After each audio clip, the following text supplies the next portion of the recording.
બાળક અને માતાને જોખમ છે તો પછી સિઝેરિયન કરાવવું આગળ પડે અને સ્પર્મ ફ્રીઝ કરાવી દે કે એ યંગ એજના હેલ્ધી સ્પર્મ હોય કે ફ્યુચરમાં એ આપણે ભવિષ્યમાં જ્યારે પણ આપણે આઈવીએફથી આપણે પ્રેગ્નન્સી રાખવાનો ટ્રાય કરવો હોય તો આપણને આપણા સ્પર્મ પણ સૌથી કોમન થાઇરોઇડમાં જ્યારે થાઇરોઇડનો હોર્મોન્સ ઓછો થઈ જતો હોય છે ત્યારે પીરિયડ્સમાં ઇરેગ્યુલરિટી વધતી હોય. અમારે કંઈક લોકો માટે કરવું છે સમાજ માટે કે જે અમે ડાયરેક્ટ નથી કરી શકતા કે સ્પેશિયલી અમે જઈને સમાજ માટે નથી કરી શકતા તો અમે બુધવારે એ નિમિત્તે રાખ્યું છે કે બુધવારે જે પણ પેશન્ટ અમારે ત્યાં આવશે એના માટે અમે કન્સલ્ટેશન ફ્રી રાખ્યું છે. કે નમસ્કાર, આપ જોઈ રહ્યા છો યુટીસી ન્યૂઝ. યુટીસી ન્યૂઝમાં આજે આપણે વાત કરીશું સ્વાસ્થ્યની અને આજનો વિષય છે મહિલાઓથી જોડાયેલી રોગોની સમસ્યાઓ. આપણી સાથે ગાયનેક રિતિક પટેલ છે અને એમની સાથે આપણે ચર્ચા કરીશું. તેમની આત્મન હોસ્પિટલ છે અને એ હોસ્પિટલને લગતી પણ આપણે આજે વાત કરીશું. મહિલાઓની વાત કરવી ખૂબ જ જરૂરી છે કેમ કે જો મહિલા માંદી પડે તો આખો પરિવાર પછી માંદો પડી જાય, એટલે મહિલાને સ્વસ્થ રાખવી ખૂબ જ જરૂરી છે.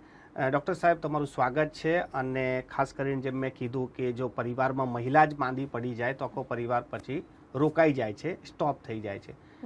અત્યારના સમયમાં ગાયનેકને લઈને શું ચાલી રહ્યું છે અને શું જાણવું આપણાને ખૂબ જરૂરી છે? સૌથી ઇમ્પોર્ટન્ટ વસ્તુ આપણે કહીએ કે આપણું ફેમિલી શેનાથી આગળ વધે છે તો રિપ્રોડક્શન એટલે બાળકો પેદા થવાનું, બરાબર. એ જ ક્ષમતા આજે દિવસે ને દિવસે ઓછી થતી જાય છે, ઇન્ફર્ટિલિટી વધતી જાય છે. બીજા માસિક રિલેટેડ પણ ઘણા બધા પ્રોબ્લેમ્સ વધી રહ્યા છે. વારે માસિક આવું, વધારે પડતું આવું, અંદર ગાંઠ થઈ જવી, કેન્સર થઈ જવું, બ્રેસ્ટ કેન્સર થવું, પીસીઓડી થવું, ઓબેસિટી. સો આ બધા સ્ત્રીઓને લગતા માસિક રિલેટેડ પ્રોબ્લેમ છે કે જેના માટે આપણે ગાયનિકને કન્સલ્ટ કરવું જરૂરી છે. તો બેન, આપણે શરૂઆત જો તમે કીધું કે પીરિયડથી જ કરીએ તો કેમ કે એ જડ છે ત્યાંથી શરૂઆત છે, તો શું કારણ છે કે અનિયમિતતા થઈ જવી કે પછી ઓછું આવું વધારે આવું, કંઈક કારણ જે બહુ જ વધારે પડતું હોય? સૌથી વધારે ઇમ્પોર્ટન્ટ વસ્તુ છે કે આપણી લાઈફસ્ટાઈલ કે સ્ટ્રેસ અત્યારે વધી રહ્યો છે, માનસિક અને ફિઝિકલ બંને રીતે. પ્લસ આપણી ખાણીપીણી આપણે જોઈ રહ્યા છીએ કે આજે દિવસે ને દિવસે જંક ફૂડ છે, મેદાની આઇટમ છે, બહારની બધી વસ્તુઓ વધારે ને વધારે લોકો ઇન્ટેક કરતા રહ્યા છે અને હોર્મોન્સ અપડાઉન થાય એટલે પીરિયડ્સ રિલેટેડ આપણને તકલીફ થતી હોય છે. મેડમ, તમે જે કીધું કે બાળકો પેદા કરવાની જે સમસ્યા આ કેમ તમને દેખાઈ રહી છે અત્યારે, એવું શું જોઈ રહ્યા છો તમે? લોકો આજે લેટ મેરેજ કરે છે અને લેટ બાળકો પેદા કરે છે એટલે નેચરલી આપણી ક્ષમતા ઓછી થાય છે, સાથે સ્ટ્રેસ વધી રહ્યો છે. એટલે ઓબ્વિયસ છે કે જ્યારે તમે મોટી ઉંમરે આજે ઓપીડીમાં આવો છો કન્સલ્ટ કરવા, ટ્રાય કરીએ છીએ બાળકો રાખવાનો પણ રહેતા નથી, તો એ જ શો કરે છે કે આપણે પહેલાંથી જ ચેતવાની જરૂર છે. જ્યારે બહુ લેટ થઈ જાય ત્યારે આપણે ઓલરેડી નેચરલી ક્ષમતા ઓછી થઈ જાય અને પછી ત્યારે તમે ટ્રીટમેન્ટ સ્ટાર્ટ કરાવો ત્યારે રિઝલ્ટ મળવાની પણ આપણને સક્સેસ ઓછી થઈ જતી હોય છે. તો બેન, આ એક વિષય તો છે જ, પરંતુ સાથે સાથે જ્યારે આપણે વાત કરીએ કે જે મહિલાઓને બીજી પણ જે સમસ્યાઓ છે તો આ મોડર્નાઇઝેશનના કારણે થયું છે કે પછી આપણે જે સંરચના જ એવી થઈ ગઈ છે કે હવે લેટ મેરેજ થાય કે એજ્યુકેશન પૂરું કરવાનું અને પછી કરવાનું, કે પછી એક એવું પણ ટ્રેન્ડ ચાલે છે કે લગ્નના આટલા વર્ષો પછી આપણે પ્લાનિંગ કરીશું. તો આ બધી જે વાતો છે એ બી ખાસ કરીને શિક્ષિત વર્ગમાં, તમે જે સમસ્યા બતાવી રહ્યા છો એ શિક્ષિત વર્ગની છે. તો આવું કેમ? એ લોકો તો બધું જાણે જ છે આ બધી વસ્તુ જે તમે અત્યારે કહી રહ્યા છો. એ તો છે જ, મોડર્નાઇઝેશન તો મેઇન ફેક્ટર છે અને લોકોને એક બાજુ એ પણ છે કે જવાબદારી લેવા તૈયાર નથી. આજે એ લોકો જોઈન્ટ ફેમિલીમાં નથી રહેતા, એકલા રહે છે, ન્યુક્લિયર ફેમિલી વધી રહી છે એટલે હસબન્ડ અને વાઈફ બંને વર્કિંગ છે. એ વખતે જ્યારે ફેમિલી પ્લાનિંગનો ઇસ્યુ આવે છે ત્યારે બંને જણાએ સ્ટ્રગલ કરવો પડે છે બિકોઝ ફેમિલી સપોર્ટ હોતો નથી. એટલે એ કારણસર પણ લોકો ગભરાતા હોય છે પ્રેગ્નન્સી રાખવા માટે અને એમાં ને એમાં મોડું થઈ જતું હોય છે પછી. પણ બેન, શું કહેવા માંગો છો? કેમ કે આ તો એવી વાત થઈ ગઈ, લોકો પ્લાનિંગ કરતા નથી. એ લોકોનું પ્લાનિંગ હોઈ શકે કે અમારે અત્યારે નથી કરવું, પરંતુ આ કેટલું જરૂરી છે એક મહિલા માટે? મા બનવું એ અનુભવ કે પછી એની જવાબદારી કેટલી મોટી છે?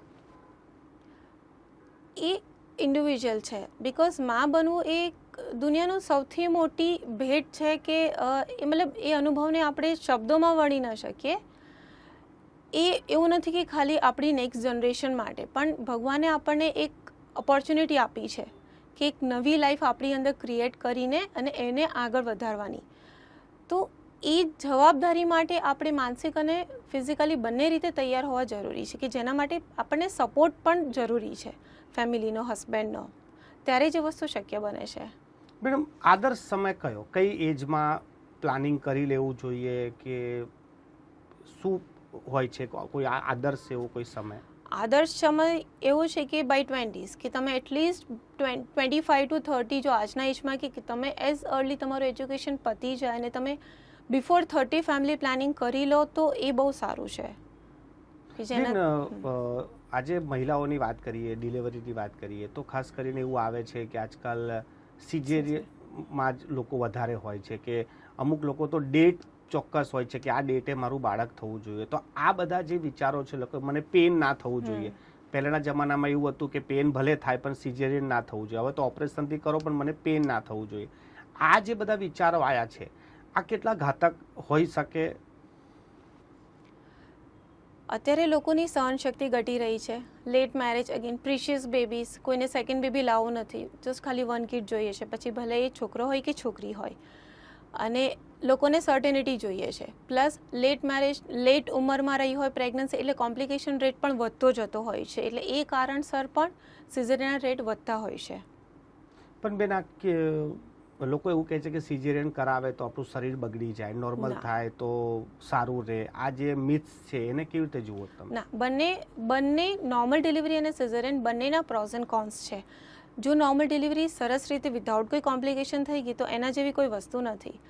પણ તમને નોર્મલ ડિલિવરી દરમિયાન પ્રોસેસમાં એવું લાગે કે બાળક અને માતાને જોખમ છે તો પછી સિઝેરિયન કરાવવું આગળ પડે. અને સિઝેરિયન પણ અત્યારે એવું છે કે આપણે સાદી ભાષામાં કહીએ તો સ્ટીચલેસ સર્જરી છે, કે ટાંકા પણ તોડાવવાની જરૂર નથી પડતી હોતી. 2 દિવસમાં પેશન્ટ ઘરે પણ જતું રહેશે અને બહુ સરસ રિકવરી છે. બિકોઝ દવાઓને બધું પણ બહુ સારું છે અને પેશન્ટનું એજ્યુકેશન અને અવેરનેસ બહુ સારી છે કે એ લોકો સિઝેરિયન પછી પણ જાતે પોતાની કાળજી બહુ સરસ રીતે રાખે છે, કે જેથી એ લોકો ફટાફટ રિકવર થઈ જતા હોય છે.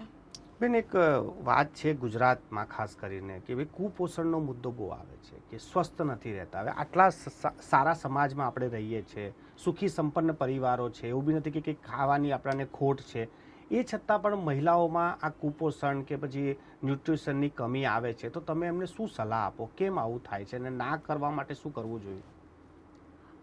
આપણને જ્યારે આપણે નાનપણથી જ એની કાળજી રાખવી જોઈએ, કે જ્યારે નાનું બાળક હોય છે તો એને ખાવા પીવાની કાળજી, એને એવા સંસ્કાર આપો, એને એવું તમે પર્યાવરણ પૂરી પાડો કે એ પ્રોપર હેલ્ધી વસ્તુ ખાવાનું શીખે નાનપણથી જ. ઘરનું બનાવેલું આપણું, આપણે જે મૂળભૂત સાદી ભાષામાં આપણું જે બેઝિક ગુજરાતી થાળી કહીએ છીએ એ બેસ્ટ છે.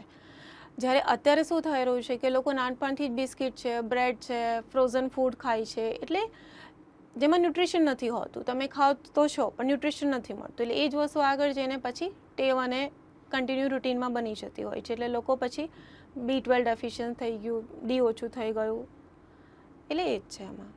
અને બે લોકો એવું પણ આજકાલ લોકો કહી રહ્યા છે, જે ટેકનોલોજી જે પ્રમાણે આવી છે કે ભાઈ તમે સ્પર્મને સેવ કરી દો. તો આ જે ટેકનોલોજી છે એને તમે કેવી રીતે કહેશો અને આ બરાબર છે અને આ કેટલી સફળ છે આપતી વસ્તુ? આપણે 21મી સદીમાં જીવીએ છીએ અને હું સાયન્સનું પર્સન છું, એટલે ડેફિનેટલી હું સાયન્સ સાથે એગ્રી કરીશ. બિકોઝ આપણને ટેકનોલોજીનો એડવાન્ટેજ મળે છે. પહેલાંના જમાનામાં જ્યારે કોઈ પુરુષને, ધારો કે આપણે ખાલી સ્પેશિયલી સિમેન્ટ ફ્રીઝની વાત કરતા હોઈએ તો એવા કેસમાં આપણે કરીએ કે જ્યારે કોઈ મેલ હોય કે હસબન્ડ છે કે કોઈ પાર્ટનર, કે એમને કોઈ કેન્સર થયું છે કે કોઈ કિમોથેરાપી લેવાના છે, કોઈ એવા જેનેટિક ડિઝીઝ થયા હોય, તો એવા કેસમાં એ લોકો બિફોર કિમોથેરાપી લેતા પહેલાં સ્પર્મ ફ્રીઝ કરાવી દે કે એ યંગ એજના હેલ્ધી સ્પર્મ હોય, કે ફ્યુચરમાં એ આપણે ભવિષ્યમાં જ્યારે પણ આપણે IVFથી આપણે પ્રેગ્નન્સી રાખવાનો ટ્રાય કરવો હોય તો આપણને આપણા સ્પર્મ પણ યંગ હેલ્ધી એજવાળા મળી રહે, કે જેથી હેલ્ધી પ્રેગ્નન્સીના ચાન્સીસ વધી જતા હોય. મહિલાઓ પણ આવું કરાવે? મહિલાઓ પણ, યસ, હા. એગ ફ્રીઝિંગ પણ અત્યારે વધી રહ્યું છે બિકોઝ યંગસ્ટર્સમાં અત્યારે ઓવરિયન ટ્યુમર વધી રહ્યા છે કે કીમોથેરાપી લેવાની હોય એના પહેલાં એગ ફ્રીઝ કરી દઈએ તો એ ઓલમોસ્ટ 5 years 10 years તમે ડિપેન્ડ્સ કેટલા એગ્સ મળે છે અને તમે કેટલા યર્સ માટે સાચવવા માંગો છો એ પ્રમાણે આપણે ફ્રીઝ કરી શકીએ અને ભવિષ્યમાં તમે જ્યારે પણ તમને પાર્ટનર મળી જાય અને પ્રેગ્નન્સી રાખવી હોય તો આપણે એને IVFથી બેબી કરાવી શકીએ. બેન, એક સવાલ સમાજમાં એવો છે કે જે લોકો જલ્દી સમજી નથી શકતા. માનો કે મહિલાને પીરિયડ્સ હોય અને એન્ઝાયટી આવે કે પછી એના મૂડ સ્વિંગ હોય. આ વર્ડ લોકો જાણતા બી નથી કે મૂડ સ્વિંગ કોને કહેવાય ને એન્ઝાયટી કોને કહેવાય, અને એ સમયે એનો ચીડચીડિયું પણ થઈ જાય અને એ જ સમયે ઝઘડા વધારે થાય ઘરમાં, કઈ બોલાચાલી થઈ જાય ને. તો એ વસ્તુ માટે કેવી રીતે લોકોમાં અવેરનેસ આવી શકે કે મહિલાને પીરિયડ હોય ત્યારે એનું મૂડ સ્વિંગ થાય, એન્ઝાયટી આવે ને એ થોડો સ્વભાવ એનો એવો થઈ જાય, તો આવી અવેરનેસ કેવી રીતે લાવી શકાય? દરેક ફેમિલીમાં એકબીજાને સપોર્ટ કરવો જોઈએ. હોર્મોન્સ અપડાઉન થતા હોય ત્યારે જ પીરિયડ્સ આવતા હોય, રાઈટ? આપણી જ્યારે ફિમેલ સાયકલ ગણીએ તો એ મૂન સાયકલ સાથે કનેક્ટેડ છે. જેમ કે મૂન સાયકલ 28 દિવસની હોય તેવી રીતે આઈડિયલ પીરિયડ સાયકલ પણ 28 દિવસની હોય. જ્યારે પીરિયડ્સ શરીરમાં ઓછા થાય, વિડ્રોલ આપણે કહીએ ને, ત્યારે પીરિયડ્સ આવતા હોય, મતલબ ક્લિનિકલી બ્લીડિંગ આવે. સો ડેફિનેટલી હોર્મોન્સ ઓછા થાય એટલે દરેક લેડીઝને પ્લસ ઓર માઇનસ થોડુંક મૂડ ઇરિટેબલ થાય, એન્ઝાયટી થાય, થોડું ડિપ્રેશન જેવું થાય, ચીડિયાપણું થાય, તો એ સ્વાભાવિક છે. પછી અગેન એ થોડા ફ્યુ ડેઝમાં જ્યારે હોર્મોન્સ અગેન નોર્મલ પાછું નવી સાયકલમાં વધવાના સારું થઈ જાય પછી એ પાછું નોર્મલ થઈ જતું હોય. તો આવા કેસમાં ફેમિલી મેમ્બર્સે ખાસ સપોર્ટ કરવાનો છે બિકોઝ આ નેચરલ છે, આ કોઈ બીમારી નથી, થઈ જશે. તમે એને ખાલી સાથ સહકાર આપો, એને સાંભળો તો ડેફિનેટલી એ સરસ રીતે કોપઅપ કરી શકશે અને બહુ ગુસ્સે પણ નહીં થાય, ઝઘડા ઓછા થશે. એક સવાલ આનાથી જોડાયેલો છે કે જ્યારે પીરિયડ્સની ડેટ બદલાઈ જાય, વધારે આવે ઓછું આવે, ત્યારે લોકો કે થાઇરોઇડના કારણે પણ આવતું હોય છે, પણ થાઇરોઇડને લઈને પણ લોકો એટલા બધા અવેરનેસ નથી. લોકો પીરિયડ પર જ દવા કરે છે, પીરિયડને લઈને દવા કરે, પણ થાઇરોઇડની તપાસ નહીં કરાવે. તો આ લક્ષણો શું હોય છે કે ભાઈ તમને થાઇરોઇડ બી હોઈ શકે છે, એટલા માટે તમને આ તકલીફ છે? સૌથી કોમન થાઇરોઇડમાં જ્યારે થાઇરોઇડનો હોર્મોન્સ ઓછો થઈ જતો હોય છે ત્યારે પીરિયડ્સમાં ઇરેગ્યુલરિટી વધતી હોય. ઇરેગ્યુલર એટલે ટાઈમ પણ ના આવે, ચડીને આવે યા વધારે આવે, બહુ વધારે પડતા ક્લોટ્સ આવે, તમારું વજન વધી રહ્યું હોય, તમારી સ્કિન ડ્રાય થતી હોય, તો ડિપ્રેશન થાય. તો આ બધા હાઇપોથાઇરોઇડના લક્ષણો છે.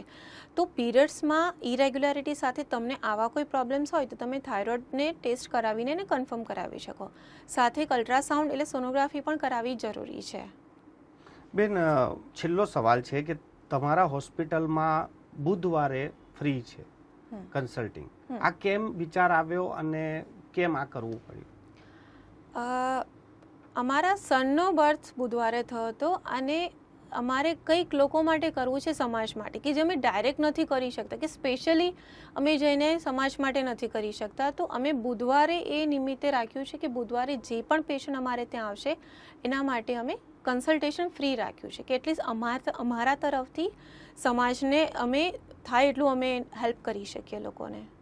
અને બેન, છેલ્લી અમારા દર્શકોને એક અપીલ છે, ખાસ કરીને મહિલાઓ માટે. હું દર વખતે આ પૂછતો હોઉં છું કે મહિલા એક એવો વર્ગ છે જે કોઈ સાથે હોય તો હોસ્પિટલ જાય, એ એકલા ના જાય. તો માનો કે એવા પણ મહિલાઓ હોય કે જે ઘરથી બહાર જલ્દી ના નીકળી શકતા હોય, તો તમારા તરફથી એવી કોઈ હેલ્પલાઇન થઈ શકે, એવી કોઈ નંબર આપી શકો કે ભાઈ એ નંબર પર જો કોઈ ડાયલ કરે તો એને શરૂઆતી કાઉન્સિલિંગ તો મળી જશે કે તમારે આ છે અને આ તકલીફ છે, તો એવું કંઈ તમે કરી શકો છો? અમે અમારા હોસ્પિટલના નંબરથી જરૂર લાગ્યું તો એવા પેશન્ટને અમે ફોન પર પણ કન્સલ્ટેશન આપતા હોઈએ છીએ અને એ લોકોને પ્રોપર ગાઈડન્સ આપીએ છીએ કે ગભરાઓ નહીં, જરૂર લાગે તો ફિઝિકલ ચેકઅપ માટે તમે ડાયરેક્ટ હોસ્પિટલ આવો, હસબન્ડને કે કોઈ બીજા રિલેટિવની જરૂર નથી. ખૂબ ખૂબ આભાર. અમારી સાથે ચર્ચા કરવા માટે આ હતા ડૉક્ટર રિતિક પટેલ, અને જે રીતે તેમણે જણાવ્યું કે ખાસ કરીને મહિલાઓમાં જે અત્યારે રોગો ચાલી રહ્યા છે, આ રોગો કુદરતી કરતાં આપણી જે જીવનશૈલી બદલાઈ છે, આપણે મોડર્નાઇઝેશન થયા છે, આપણું ફૂડ બદલાયું છે અને આપણી જે માનસિક શાંતિ જે ખોરવાઈ ગઈ છે તેના કારણે આ બધું થઈ રહ્યું છે. એટલે આપણે ખાનપાન પર ધ્યાન આપીએ, રિલેક્સ રહીએ, યોગા કરીએ, કસરત કરીએ તો ઘણા બધા રોગો આપણાથી દૂર થઈ શકે છે. અને ગાયનેકને લગતા જે પણ જવાબો ડૉક્ટર સાહેબે આપ્યા છે એના કરતાં તમારી પાસે કોઈ સવાલ હોય તો નીચે કોમેન્ટ બોક્સમાં લખજો. ડૉક્ટર સાહેબ જરૂરથી જવાબ પણ આપશે. અને નીચે લખેલો નંબર જે ત્યાં તમે જો ફોન કરશો તો તમને ઘર બેઠા બી જે પણ તમને માર્ગદર્શન જોઈશે એ હોસ્પિટલથી મળી જશે.